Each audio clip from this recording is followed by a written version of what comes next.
The UES Prometheus cut through the darkness of space like a blade of obsidian and steel. At 3 kilometers long, it represented the pinnacle of human engineering, a perfect fusion of military might and scientific achievement. Commander Sarah Chen stood at the observation deck, her dark eyes reflecting the distant stars as she contemplated the mission ahead.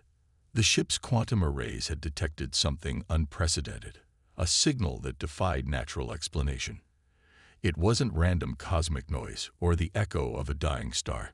This was a pattern, a message, and it came from a region of space where no human had ever ventured. "Commander, the analysis is complete," announced Dr. Marcus Rivera, the ship's lead xenologist. His holographic projection materialized beside her, data streams flowing through the air around him. The signal. It's not just a message. It's an invitation. Sarah turned to face the projection, her expression measured but curious. The Prometheus wasn't just any vessel. It was humanity's first purpose-built first-contact ship.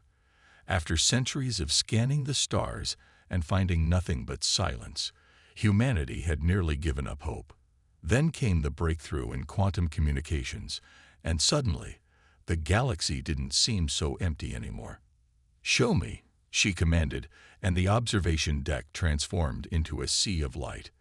The signal's pattern emerged in 3 dimensions around them, complex, beautiful, and unmistakably artificial. It pulsed with a rhythm that reminded Sarah of ancient Morse code, but infinitely more sophisticated. The ship's AI, began its interpretation. The message repeats in over 50 mathematical variations.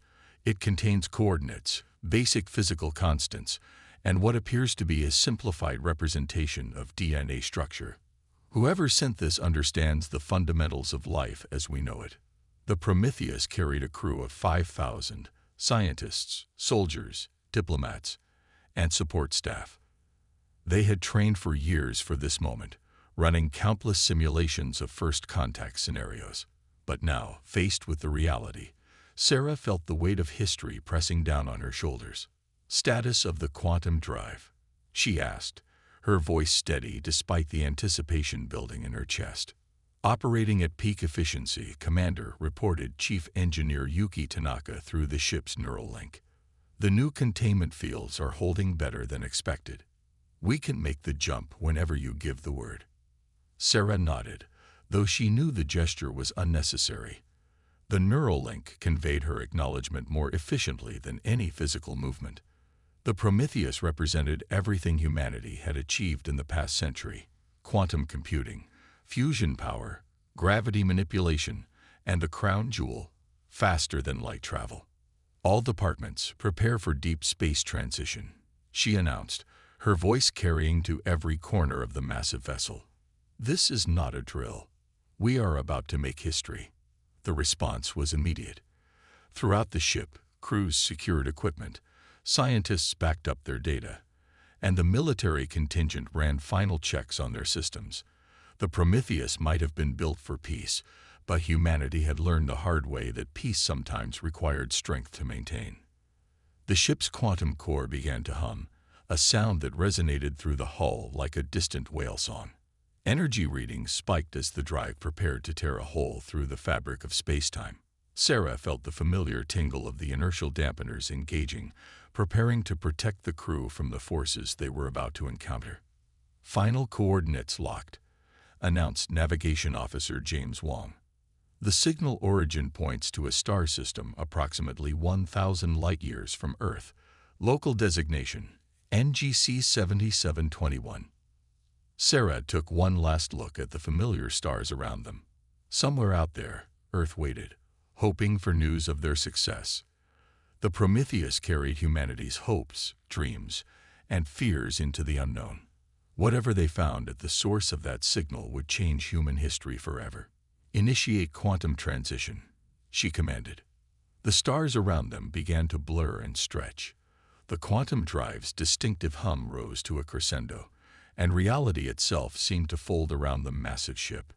In that moment, as they prepared to make the longest single jump in human history, Sarah Chen thought about all the stories she'd read as a child. Tales of first contact, of humanity reaching for the stars. Now they weren't just stories anymore. They were about to become reality. The Prometheus vanished in a flash of quantum energy, leaving behind only a ripple in the fabric of spacetime. Humanity had taken its first real step into the galactic community, and nothing would ever be the same again. The Prometheus emerged from quantum space in a burst of blue-white energy, its massive hull gleaming under the light of an unfamiliar sun. Warning signals blared throughout the ship as sensors detected multiple artificial structures in the immediate vicinity. But what caught everyone's attention wasn't the structures, it was the ships. Hundreds of them, varying in size from small scouts to massive cruisers, filled the space around them. They moved with precise coordination, their designs as varied as their apparent functions.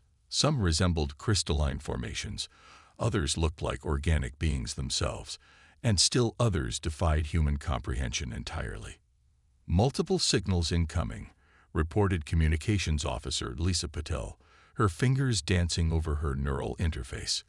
The universal translator is struggling. These aren't just different languages. They're different forms of communication entirely. Commander Chen watched as the alien vessels maintained their distance, neither approaching nor retreating. The Prometheus's sensors revealed energy readings that suggested their technology was advanced, but not necessarily more advanced than Earth's latest developments. HFY analysis of their defensive capabilities. Sarah asked the ship's eye. Based on energy signatures and visible weapon systems, approximately 60% of the vessels appear to be using technology analogous to our previous generation of ships. HFY responded.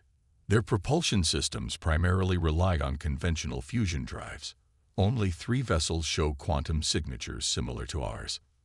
This revelation sent a ripple of surprise through the bridge crew. Humanity had expected to find themselves outmatched in every way. Instead, they were discovering that their desperate race to develop advanced technology in isolation might have pushed them further than anyone anticipated. A new signal cut through the chaos of communications, clear, precise, and deliberately formatted to be easily understood. The universal translator processed it instantly. Unknown vessel, you have entered the space of the Galactic Assembly. Your method of arrival suggests advanced quantum technology. Identify yourselves. Sarah straightened in her command chair. This was the moment they had prepared for. This is Commander Sarah Chen of the United Earth ship Prometheus. We come in peace, seeking diplomatic contact with other spacefaring civilizations. The response came quickly, but not from the same source. Instead, multiple signals began arriving simultaneously, each from a different vessel.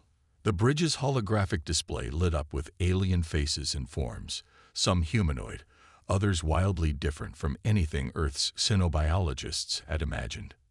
The humans have arrived, announced one being, its translucent skin pulsing with bioluminescent patterns, earlier than predicted.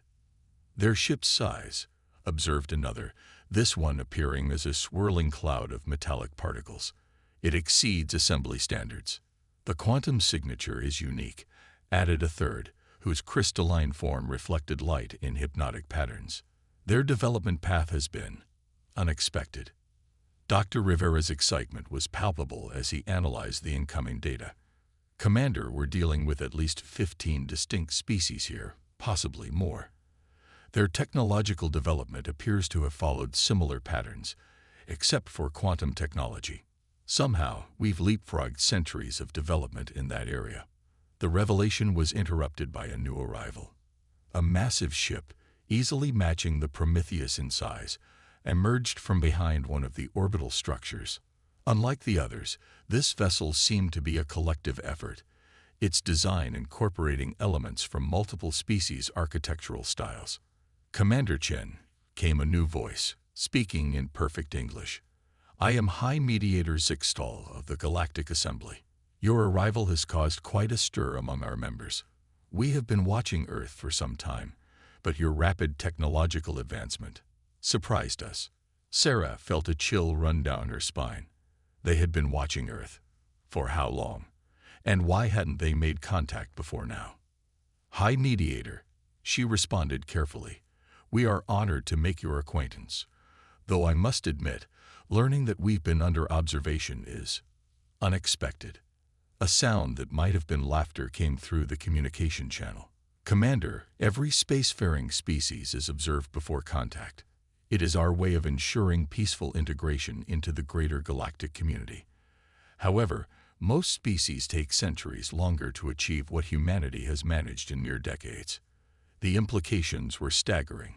Humanity's rapid technological development, driven by necessity, fear, and determination, had apparently achieved something remarkable.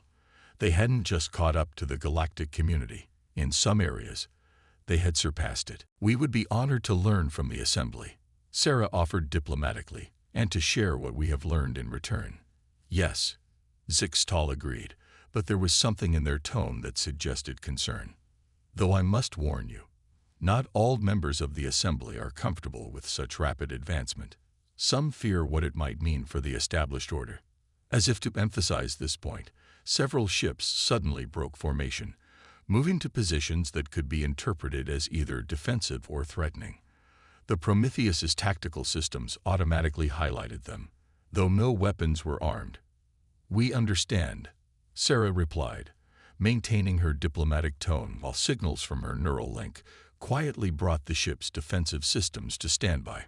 "Change can be unsettling, but we believe that progress benefits everyone when shared openly and honestly." The High Mediator's response was interrupted by a new alert. Multiple quantum signatures were detected at the edge of the system, signatures that matched neither the Assembly ships nor the Prometheus's technology. "It seems," Zixtal said gravely, "that we are about to test that belief sooner than expected. Commander Chen, prepare your ship. We are about to face those who disagree with both our philosophies." The Prometheus's crew watched as new ships appeared on their sensors, their designs aggressive and their intentions clear. Humanity's first day among the stars was about to become more interesting than anyone had anticipated. The new arrivals emerged from quantum space like predators breaking cover. 7 ships of various sizes, their hulls adorned with what appeared to be battle scars and trophy markings. Their designs were distinctly different from the Assembly vessels, featuring aggressive angles and obvious weapons arrays that pulsed with barely contained energy. "Incoming transmission," announced Lisa Patel, her voice tense. "It's being broadcast on all frequencies." A harsh, guttural voice filled the bridge. "So, the Assembly greets another primitive species with open arms. How disappointing." The speaker appeared on the main display, a being with gray, chitinous armor and multiple eye stalks that moved independently. "I am War Leader Kraz of the Dominion Alliance. We offer you one chance, humans. Join us instead. We believe in strength, in proving one's worth. The Assembly would coddle you like children." Sarah noticed the Assembly ships shifting formation, but their movements seemed uncertain, almost hesitant.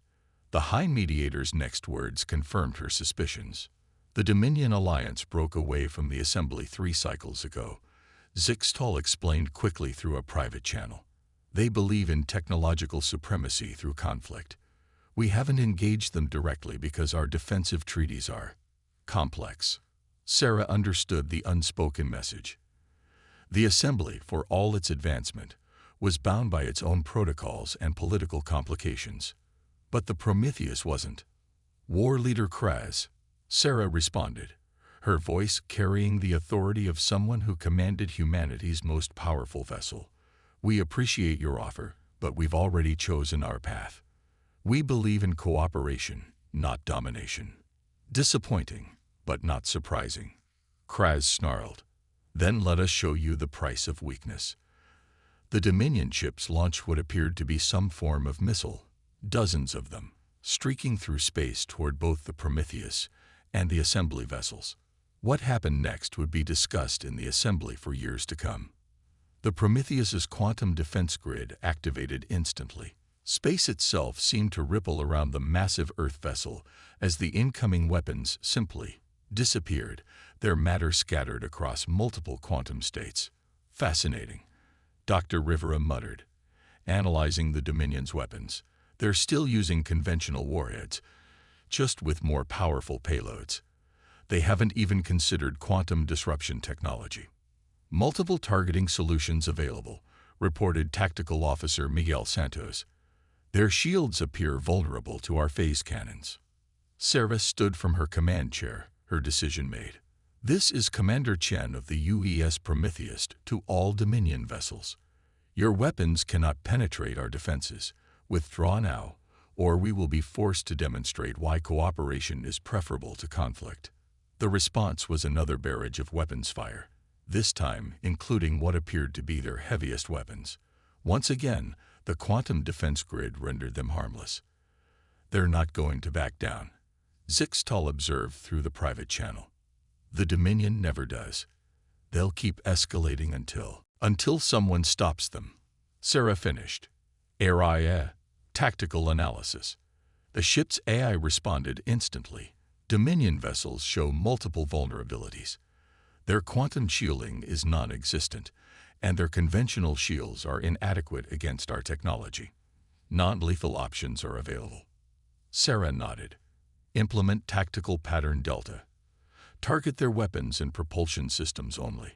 Let's show them what humanity's technology can do when we're forced to use it. The Prometheus moved with a grace that seemed impossible for its size. Its phase cannons fired with surgical precision, each shot passing through the Dominion's shields as if they weren't there. Within moments, the attacking ships found themselves dead in space, their weapons disabled and their engines silent. Impossible. Kraz's voice had lost its arrogance. Our shields.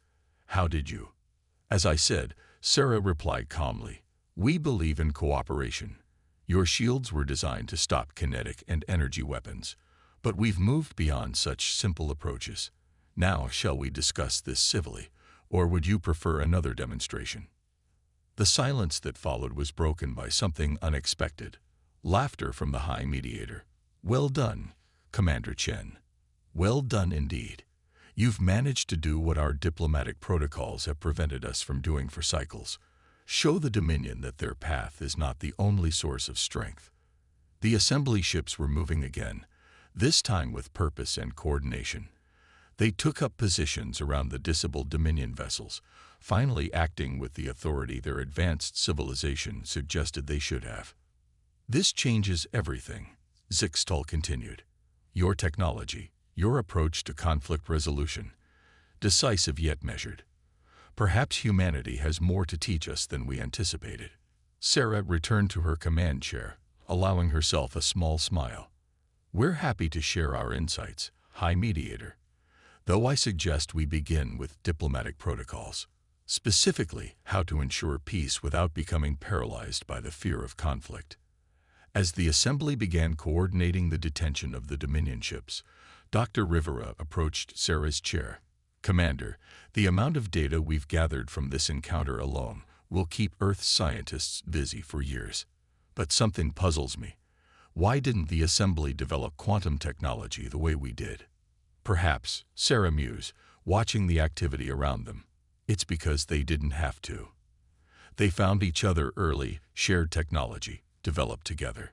Humanity had to solve everything alone, never knowing if we were the only ones out here. Necessity drove us to look deeper, push harder, think differently. The High Mediator's voice joined their conversation.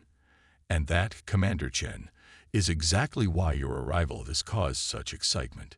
You bring new perspectives, new solutions. The Assembly has maintained peace through careful rules and restrictions. But perhaps it's time for a change. As repair crews from the Assembly approached the disabled Dominion ships, Sarah couldn't help but wonder what other challenges awaited them. Humanity had hoped to find friends among the stars. Instead, they had found something more interesting, a complex community that needed them as much as they needed it. The Great Hall of the Assembly Station was a marvel of architectural innovation, its crystalline walls shifting colors to match the emotional resonance of those within it. Commander Chen stood before the gathered representatives of 15 spacefaring civilizations, the Prometheus visible through the transparent ceiling above them, its dark hull a stark contrast against the star-filled backdrop. "We call it the isolation effect," Sarah explained, gesturing to the holographic display showing Earth's technological development timeline. "When humans believed we were alone in the universe, we pushed ourselves harder, explored paths others might have overlooked.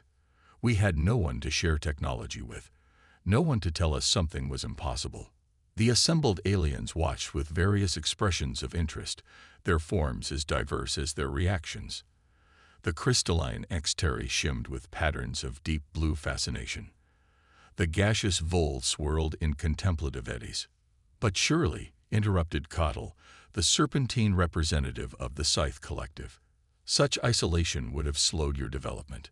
The assembly achieved its greatness through cooperation, through sharing of knowledge." Dr. Rivera stepped forward, his excitement barely contained. "That's exactly what makes this so fascinating. Look at the quantum technology progression charts.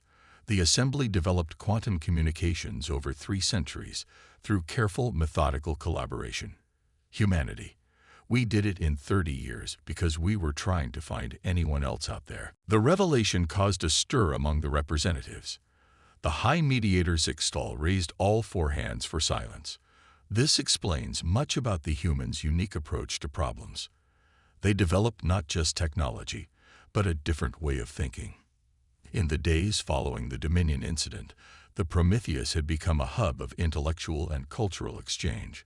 Assembly scientists marveled at humanity's quantum innovations, while Earth's representatives were stunned by the diverse applications of biotechnology and artificial gravity manipulation the various species had developed. "There's something else," Sarah continued, her voice growing more serious. "Our isolation taught us another lesson, one that I believe the assembly needs to hear." She paused, making eye contact with as many representatives as she could. "We learned that strength and peace are not opposing forces. They must coexist." The chamber's walls shifted to a deep purple as the implications sank in. The Assembly's policy of avoiding conflict had allowed groups like the Dominion to grow bolder, more aggressive. Humanity's approach, being ready for conflict while actively seeking peace, offered a new perspective. A new hologram appeared, showing the quantum defense grid that had so effectively neutralized the Dominion's attack. This technology, Sarah explained, was developed not to wage war, but to ensure peace. Because we knew that if we ever met other civilizations, we needed to be able to defend ourselves without necessarily causing harm. The Enx-Terry representative's crystalline form chimed softly, their species equivalent of thoughtful humming. "Your ships carry weapons that could easily destroy, yet you chose to disable rather than demolish. This is not the approach of a warrior species, but neither is it the response of pacifists. We call it balanced readiness," Sarah said. "Being prepared for conflict doesn't mean you seek it. Sometimes showing strength prevents violence rather than encourages it." As if to emphasize her point, a communication alert sounded throughout the chamber. The holographic display shifted to show a group of former Dominion worlds, their representatives looking both nervous and hopeful. "High Mediator," one of them spoke, their translator conveying a mix of anxiety and determination. "In light of recent events, we wish to discuss terms for returning to the Assembly. The humans have demonstrated that there is strength in cooperation that we had forgotten." The chamber erupted in excited discussions, the walls shifting through a rainbow of colors as emotions ran high. Sarah exchanged glances with Dr. Rivera. They had hoped to open diplomatic relations with advanced civilizations, but they hadn't expected to become catalysts for galactic political reform. The High Mediator called for order, their form glowing with what Sarah had learned to recognize as pleasure. "Commander Chen, it seems humanity's influence extends beyond mere technology. Would you be willing to help us establish new protocols, ones that balance our desire for peace with the need for effective defense?" Sarah smiled. "That's why we're here, High Mediator, to learn from each other, to grow together. Humanity spent too long alone in the dark. We're ready to step into the light and help others find their way as well.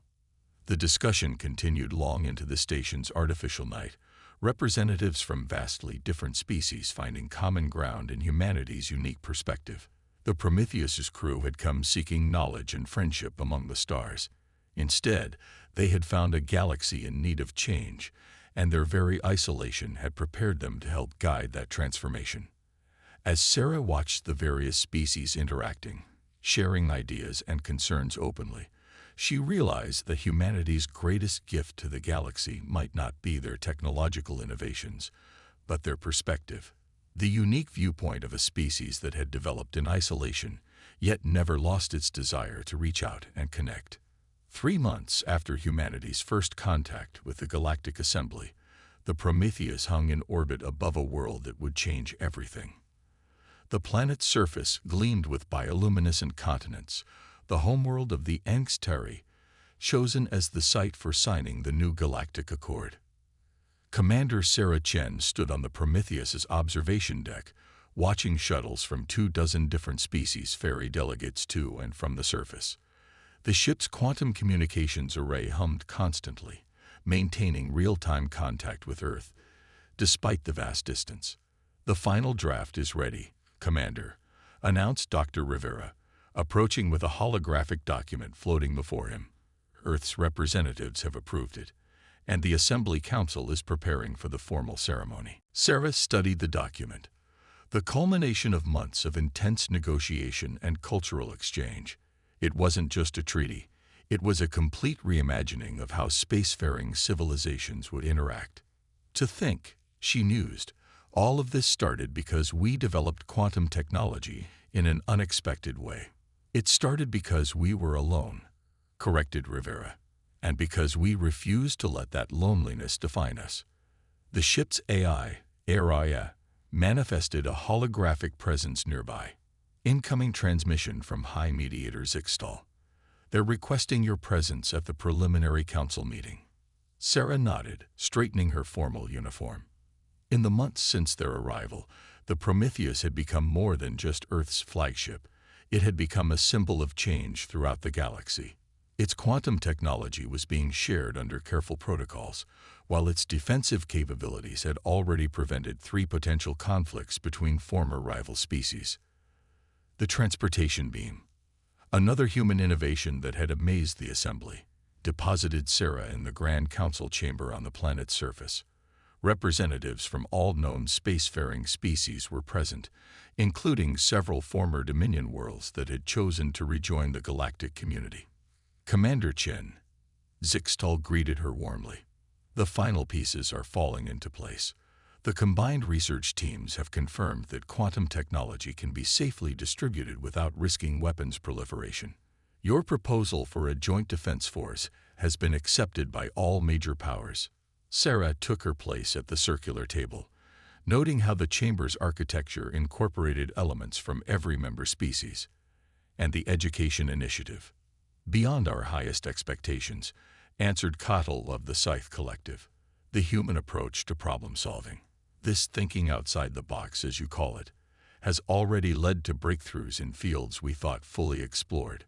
My own people have revolutionized our bioengineering techniques by simply asking different questions." The meeting proceeded with final adjustments to the accord. Under its terms, the Assembly would maintain peace through strength rather than avoidance, with a joint fleet incorporating technology and crews from all member species. The Prometheus would serve as the template for a new class of ships designed for both exploration and peacekeeping. But perhaps most importantly, the accord established the principle of guided independence, encouraging member species to pursue their own technological and cultural development while sharing their discoveries with the greater community. As the formal signing ceremony began, Sarah received an urgent message from Earth. The quantum communications network had detected signals from several previously unknown civilizations, all approaching the development stage where contact would soon be possible. "It seems," Zixtal commented, overhearing the report, "that the galaxy is entering a new age of discovery.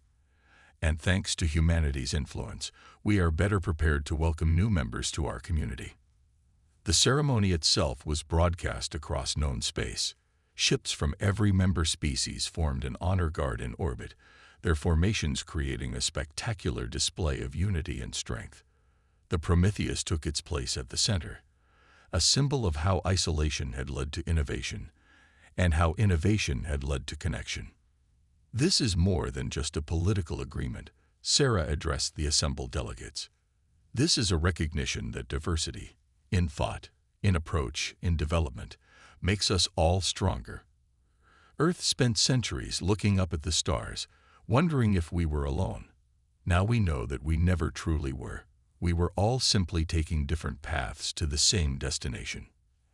As she spoke, news arrived that the first joint mission was already being prepared, a diplomatic expedition to one of the newly detected civilizations, using human quantum drive technology combined with assembly biotechnology and navigation systems.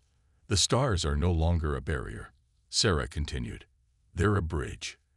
And together, we will cross that bridge to discover what lies beyond, carrying with us the lessons of both isolation and unity. The accord was signed amid celebrations that spanned the galaxy. The Prometheus's crew watched as fireworks of a dozen different technologies lit up the atmosphere of the Enx-Terry homeworld. Messages of congratulation poured in from Earth, where humanity was already preparing for its new role in galactic society. Later, standing once again on the Prometheus's observation deck, Sarah reflected on the journey that had brought them here. They had come seeking friendship among the stars and found something far more valuable, a chance to help shape the future of galactic civilization. Commander Araya announced, "Earth is requesting our return to begin preparations for the joint mission. They're saying something about not keeping the galaxy waiting." Sarah smiled. Humanity had spent long enough in isolation. Now it was time to help others find their way out of the darkness. The Prometheus's quantum drive hummed to life, preparing to carry them home, not as Earth's lone representatives, but as part of something far greater. The age of isolation was over. The age of unity had begun.